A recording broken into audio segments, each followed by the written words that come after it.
This is something, I'm just sharing something today. Simple frustration that we deal with all the time that just constantly makes me shake my head. In fact, I would say it's probably a daily basis that we deal with this. I'm going to show you some letters that we received from an insurance company today.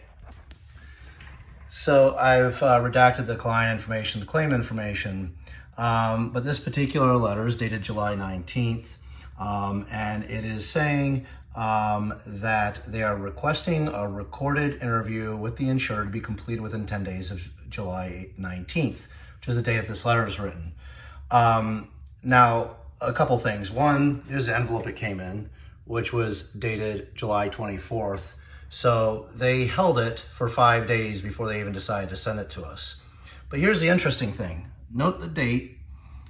Note the date on the second letter that is also dated, postmarked the same day, July 24th. And it says, "We have not received a response from the insured to our request to schedule a recorded statement."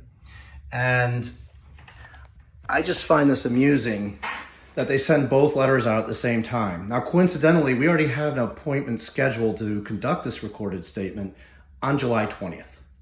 So long story short, everything got resolved, but you can bet the insurance company is going to try to somehow use this as a reason to say that we weren't cooperating.